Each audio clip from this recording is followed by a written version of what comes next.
For more than 25 years, Health Communication Resources has been supporting communities facing crisis and bringing people together through community-centred media.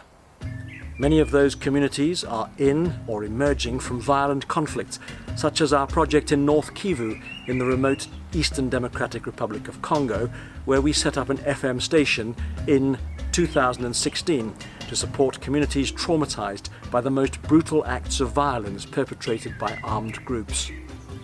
In fragile states, community media have been widely used to promote peace and transform conflicts, promoting dialogue between warring factions.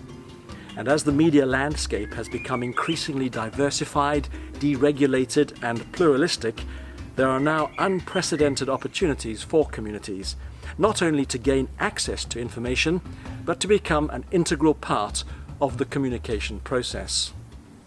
While many of our projects involve a component of community radio, the advent of the internet and other digital platforms have changed the way content is listened to. But far from making radio less relevant, they've opened up amazing new possibilities. In eastern Kenya's Tana River County, for example, where there has been historic violent conflict between two rival communities, which has claimed many lives, HCR worked with local partners to establish Imani FM to help build peace, especially in the run-up to the 2017 elections. Imani FM has integrated an SMS-based system for combating rumours and misinformation with the radio station. The system is called in Swahili Una Haqiqa, which means, "Are you sure?" John Green, who leads the project, explained how it worked in a recent BBC documentary. Una Haqiqa is a very simple SMS system that we use to help community access accurate information.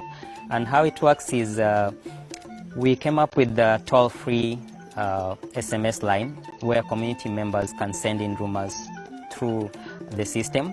We receive the SMS and then we post them on our open source software. It's called Wiki Rumors, where we post the rumors that we received and prioritize them according to maybe how urgent will they need to be maybe addressed. So after prioritizing them, I work with a team of the so-called community ambassadors who are the human face of Una Haqiqa. These are people that we've trained to help us verify information of happenings maybe within their locality. Where misinformation and fake news has fueled violence and contributed to the loss of life, the Una Haqiqa app, integrated with Imani FM, has now provided the community with a source of reliable, verified information, as community presenter Hansi Funana explains. When we hear rumors, we go on air, and using the Una Haqiqa app, we make sure that the information we broadcast is factual. When we hear the news that is false, we go on air and say so, as we have verified through sources like the Deputy County Commissioner or the Chief.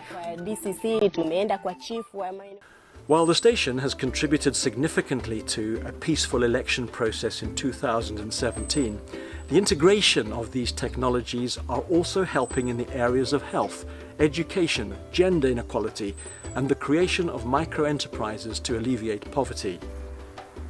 But although media technology has been central to all of HCR's projects, which help bring about social change, it's important to be reminded that it's not about the technology.